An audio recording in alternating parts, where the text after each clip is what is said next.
Доброе утро, дорогие друзья! Сегодня 16 сентября, четверг. В эфире национального телевидения «Утро Калмыкии». В студии для вас работает Геляна Багаева.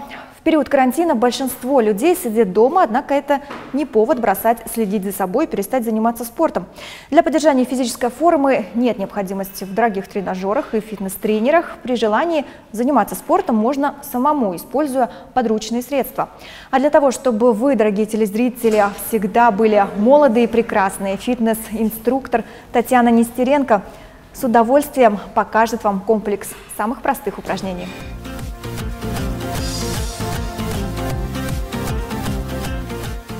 Добрый день, меня зовут Татьяна Нестеренко, я фитнес-тренер, специализируюсь на силовых тренировках, и сегодня хочу показать тренировку на ягодицы и ножки, которые можно выполнять при варикозе.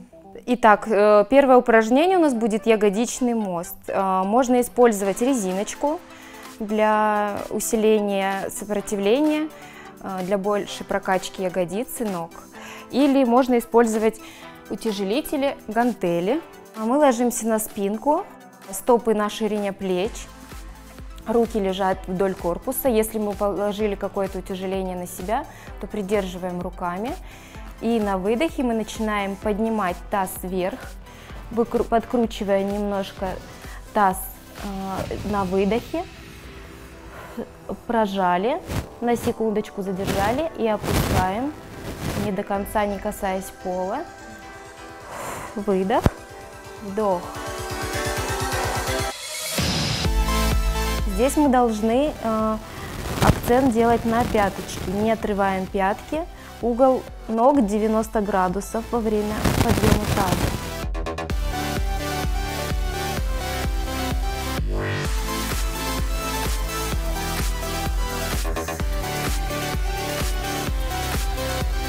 Итак, следующее упражнение будет разведение ног, лежа на спине.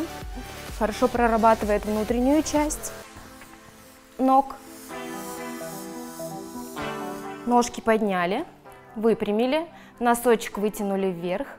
И на выдохе мы разводим ножки и сводим, сопротивляясь.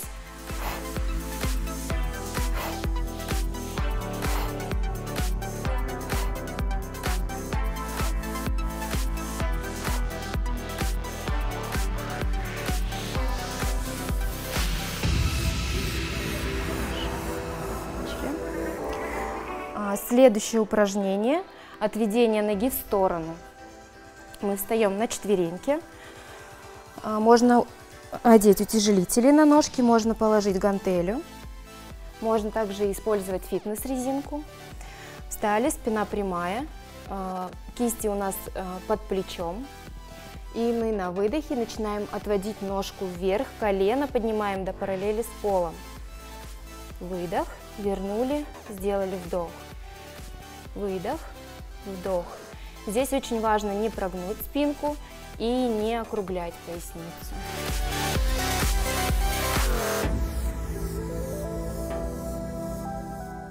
На одну ножку сделали, поменяли и выполняем на другую. То же самое. Поднимаем повыше.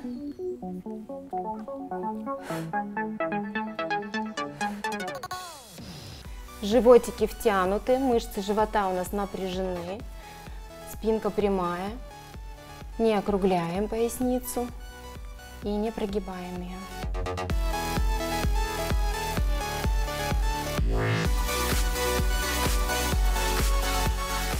Следующее упражнение – мах ногой вверх. Мы ножку не выпрямляем, поднимаем ее, не выпрямляем, пяточкой давим в потолок, носочек смотрит вниз. Выдох, вдох, выдох, вдох. Здесь тоже держим спинку прямой, животик в напряжении. Кому тяжело стоять на прямых руках, можно опуститься на локти.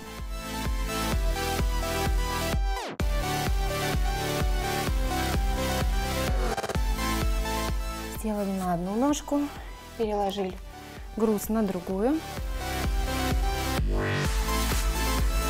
И повторили то же самое, только с другой ногой.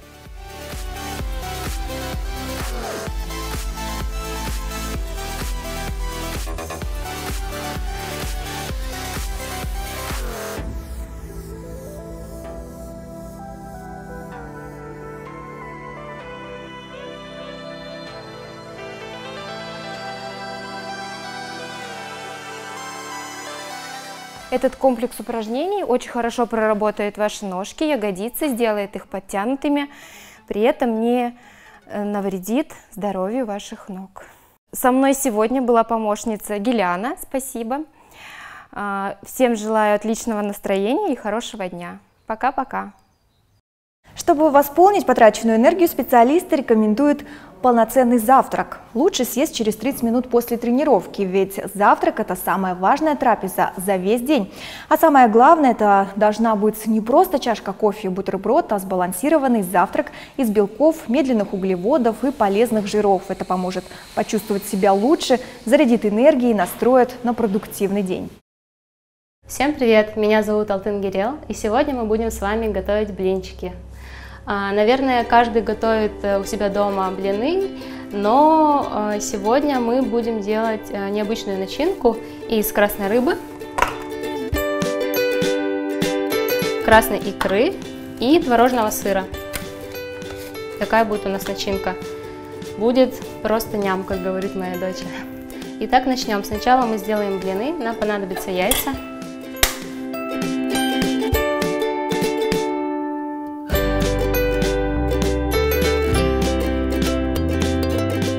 Блины будут не сладкие, так как у нас рыбка будет и икра, поэтому сахара добавим вот 2 чайные ложки сахара, немного соли,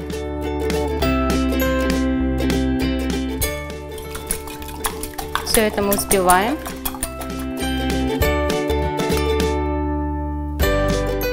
Добавим молока теплого, комнатной температуры.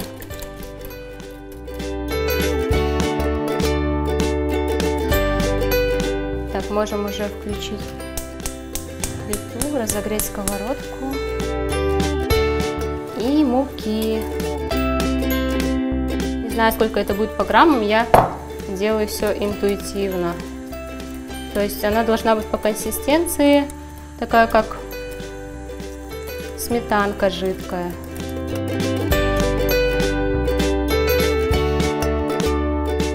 Немного растительного масла. Добавлю немного растительного масла в нашу смесь. Так, чтобы блины не прилипали.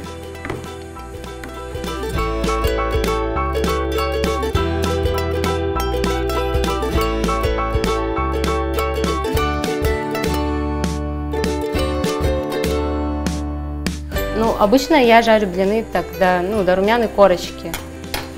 Когда они уже такие красивые, желтенькие становятся.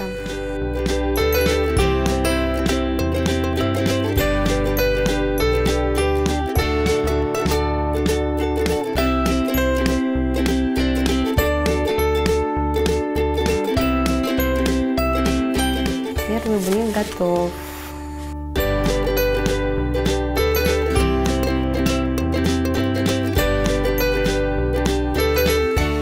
Вообще блинчики мои дети обожают. И прям дочь говорит, вообще ням, мама.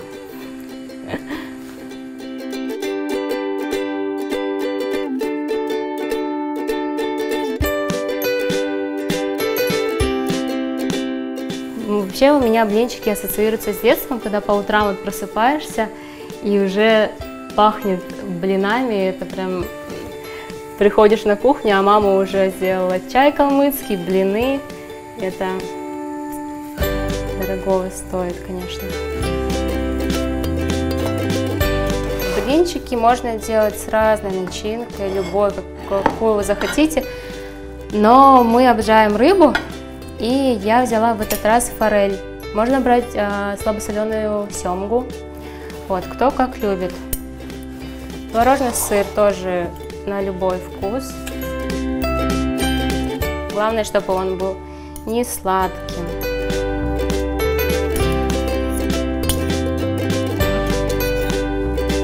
Добавляем рыбку. Как видите, рыбку мы нарезаем вот такими вот ломтиками, пластами. Добавляем немного красной икры для сочности, для такой яркости вкуса. И вот так заворачиваем. Есть еще другой вариант сервировки, я могу показать. Так, творожный сыр, слабосоленая форель и немного икры.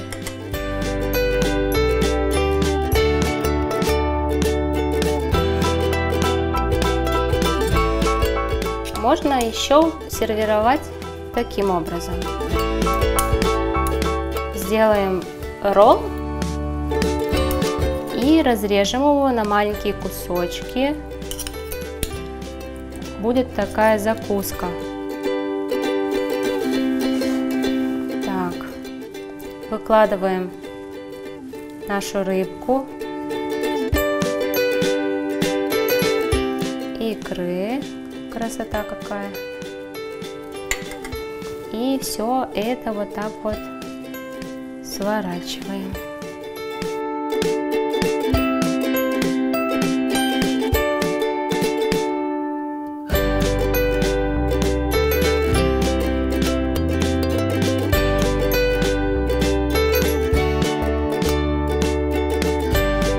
Вот наши блинчики готовы. Питайтесь вкусно, полезно и правильно. Приятного аппетита! В эфире «Утро Калмыкии», а мы продолжаем, и сейчас мы готовы рассказать вам о событиях региона. С завтрашнего дня начнутся значимые события для страны – дни голосования.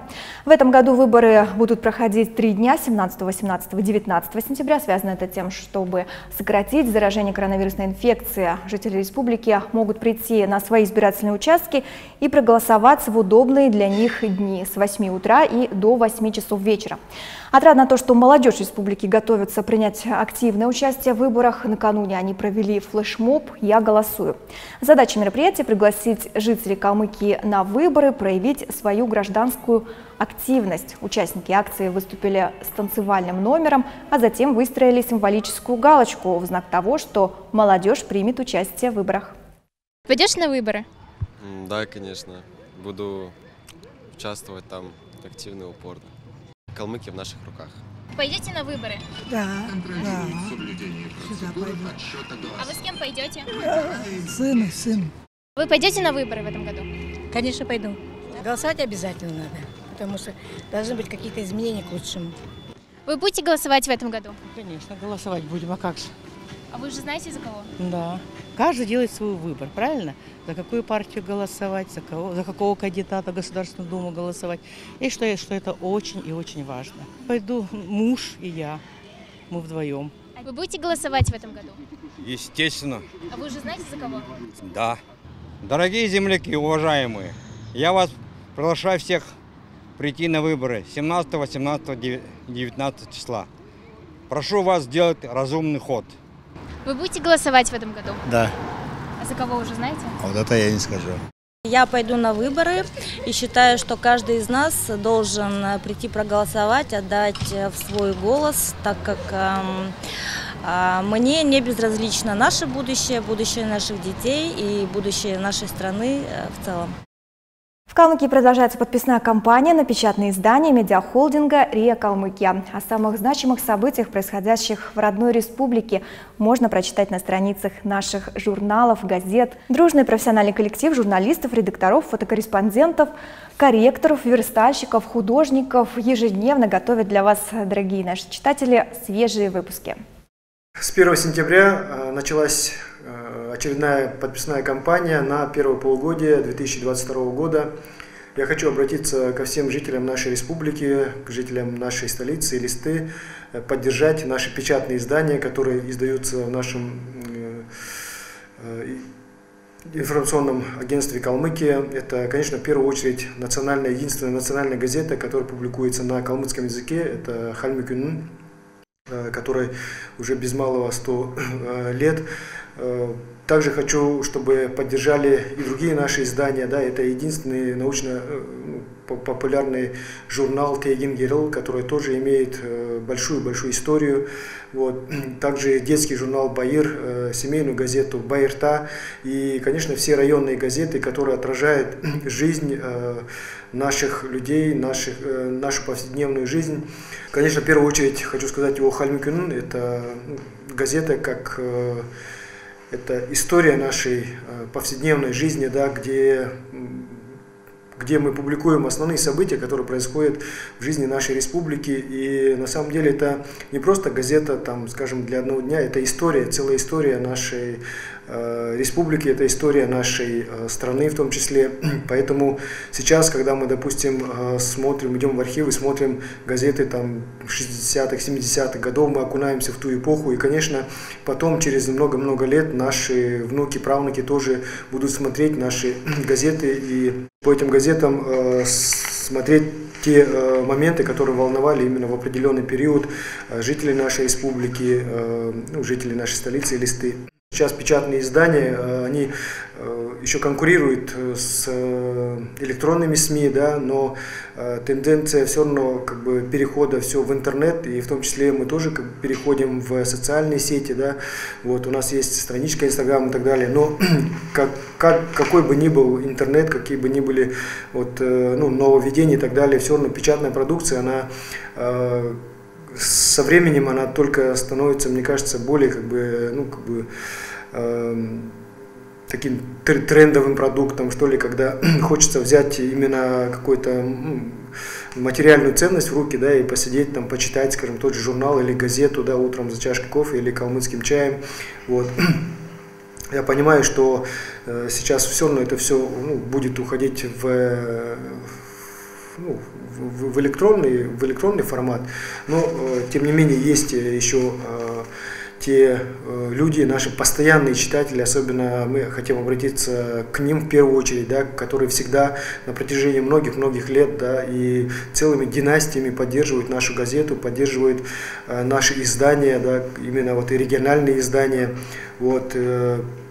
Поэтому хочу обратиться в первую очередь к ним, чтобы они, как и прежде, поддержали нашу подписную кампанию. В новом полугодии, конечно, цена чуть-чуть поднялась, но она намного меньше, чем была, допустим, скажем, 2 года назад. Все равно мы находим какие-то средства, чтобы сделать нашу подписку более приемлемой, да, и в этом плане тоже работаем. В свою очередь мы хотим сказать, что вот мы всегда чувствуем обратную связь, которая есть от наших постоянных читателей, да, мы публикуем материалы, которые считаем актуальны, и всегда ждем именно как раз отзывы наших читателей, чтобы сделать газету еще ярче, еще более актуальнее, еще более читабельнее, вот, и всегда рады новым введениям, новым рубрикам, которые мы стараемся включить в каждое новое полугодие. Вот с нового полугодия также мы планируем разнообразить наши рубрики, допустим, новые рубрики «Унгут Тохман Меди», да, «Знай свою родословную», или, как уже стало традиционным, допустим, мы публикуем материалы о наших сородичах, которые проживают, допустим, в Китае, которые в Монголии проживают, в Бурятии, в Туве и так далее, потому что, чтобы разнообразить, да, чтобы наши читатели могли знать новости, которые происходят в наших братских республиках или где проживает наш братский народ в других странах, да, поэтому сейчас мы наладили связь и с американской диаспорой, оттуда будем тоже черпать новости, да, поэтому тоже уже будет интересно, с европейскими тоже нашими земляками тоже связь уже налажена, да, вот во Франции, Швейцарии живут наши земляки, поэтому в этом плане мы тоже стараемся развиваться, двигаться, вот, и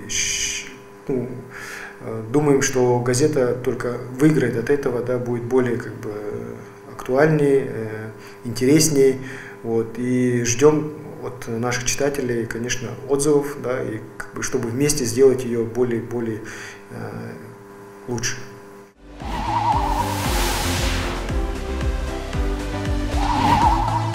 Сегодня заключительный день кампании «Чистый четверг», цель которой очистка от мусора площадок для сбора твердых коммунальных отходов.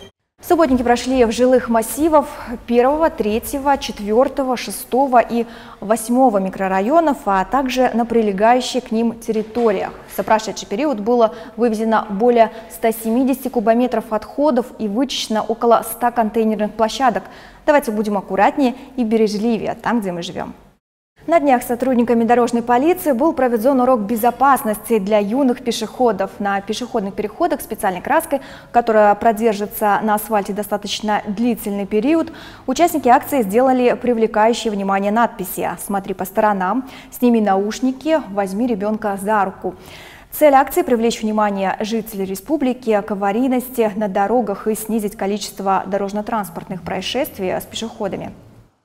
И еще сейчас идет сбор заявок на участие во всероссийском конкурсе «100 лучших товаров России», задача которого – дать возможность региональным предпринимателям продемонстрировать качество своих товаров и услуг на местном и российском рынках, а также повысить их конкурентоспособность и узнаваемость на федеральном уровне. Подробности в социальных сетях Министерства экономики.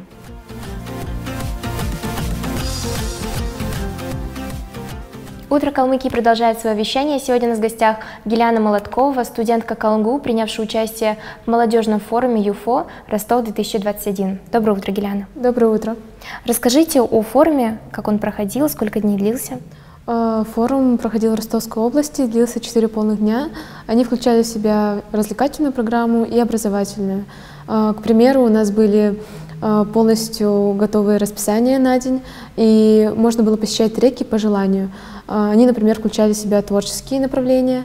К примеру, мы делали свечи из вощины, делали бомбочки для ванны, также разрисовывали шоперы. Это очень интересно. Расскажите о своих впечатлениях. Впечатления самые лучшие. Я на этом форуме не в первый раз. Как раз-таки я приехала, потому что мне понравилось еще в самом начале. Программа изменилась, программа стала лучше, чем было в прошлом году. И я думаю, что каждому человеку, кто имеет возможность посетить этот форум, стоит хотя бы раз туда поехать. Расскажите, как проходила защита вашего проекта? Не так страшен черт, как его кличут. На самом деле было очень сложно, скорее из внутренних переживаний, нежели на самом деле, как на самом деле является это.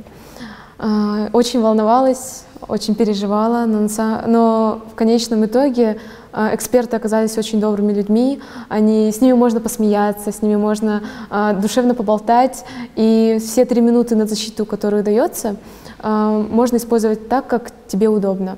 Вот, поэтому защита прошла очень даже неплохо, мы посмеялись. Проект называется «Маназюркын». Да. Расскажите, в чем заключается? Мой проект имеет патриотическую направленность. Это будет связано с Великой Отечественной войной, но также я считаю, что патриотика — это не только история, но и культура. Мой проект заключается в том, чтобы привлекать молодежь к калмыцкой культуре. На данный момент я сама как представитель молодежи могу сказать, что это большая боль. И я собираюсь привлекать молодежь подкастами «Калмыцкие сказки».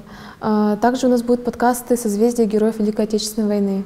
Помимо этого мы будем создавать раскраску по эпосу «Джангар», на развороте которой будет нарисован калмыцкий герой эпоса «Джангар», и на другом развороте будет его описание, дублированное на калмыцком и русском языке. Как пришла в голову идея проекта? На самом деле у нас идеи рождаются в ходе живого общения. Мы садимся целой организацией, и каждый высказывает то, что он хотел бы улучшить в нашей республике. Таким образом у нас родился этот проект. Помимо этого у нас разработки и другие проекты, которые мы также собираемся реализовывать в ближайшее время. Сколько еще студентов представляли свои проекты на этом форуме? Точное число, к сожалению, вам я не могу сказать, но достаточно большое количество, и проекты были очень хорошие, сильные. Я очень надеюсь, что когда мы их доработаем, мы сможем их также реализовать, поэтому будем работать. А как вы узнали вообще об этом форуме и приняли участие? Я узнала об этом форуме благодаря своей главе нашей организации студенческого совета Миклеевой Валентине Михайловне. Валентина Михайловна у нас очень хороший начальник, Она всегда переживает за своих студентов и всегда желает нам только лучшего, и поэтому отправляет нас на разные форумы. Она предлагает каждому выбор. Если есть желание, мы можем поехать, а можем отказаться. Для нас это всегда новый опыт. На форумах мы узнаем очень много интересного. Мы учимся новым тренингам. Мы можем передать эти тренинги новому поколению, которое придет к нам в организацию. Это тоже своего рода какая-то образовательная часть для нас, как и для активистов. Также форумы бывают разные. Например, из последних я была также на Селиасе 2021. К сожалению, на форуме Селиас я не смогла представить проект, потому что по правилам Росмолодежи на физическое лицо выделяется только один раз в год грант, один календарный год. И я ездила на Селиас с проектом «Сосновый бор» и решила, что отдам предпочтение все-таки Маназюркын.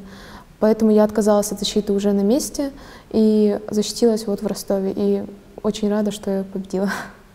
Гиляна, расскажите, кто помогал в реализации проекта, кто оказывал поддержку?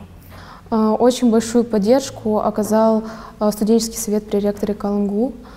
Без него эта идея, наверное, бы умерла в зародыше, потому что они оказали большое софинансирование моему проекту. И также они стали моими, не знаю, моральными какими-то помощниками, наставниками. Я очень им благодарна. На каком этапе сейчас находится реализация проекта? На данный момент у нас сейчас идет подписание договоров и документации. Пока что мы не можем его начать реализовывать, пока не пройдет этот этап. Что вам запомнилось больше всего на форуме? Ну, конечно, форум — это всегда люди.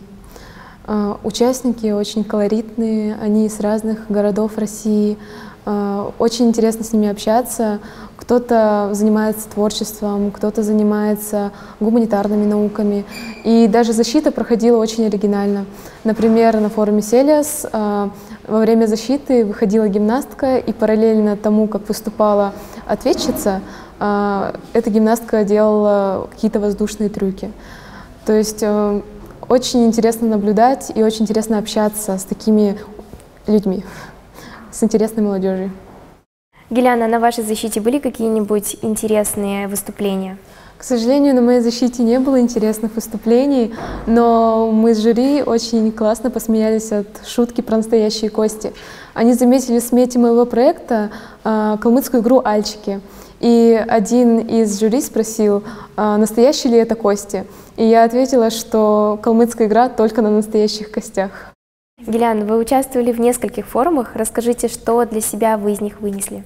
Я поняла, что я не прекращу ездить на форумы, потому что это невероятные впечатления, это просто прекрасные знакомства. К примеру, в прошлом году на форуме Ростов я участвовала в дебатах. И я познакомилась там с девочками, с которыми мы стали, собственно, участвовать в одной команде. И мы до сих пор с ними общаемся. На самом деле, как мы туда попали? Мы просто увидели, что там раздают футболки, и чтобы их получить, нам нужно поучаствовать в дебатах. В итоге мы пошли за футболками, а вернулись с победителями. Это очень забавно. Спасибо большое, что пришли. У вас есть возможность пожелать нашим телезрителям доброго утра. Большое спасибо, что пригласили, и хочу сказать молодежи, чтобы они не боялись писать проекты, чтобы они участвовали в активной студенческой жизни, чтобы они совершали новые подвиги и сделали нашу Калмыкию лучше.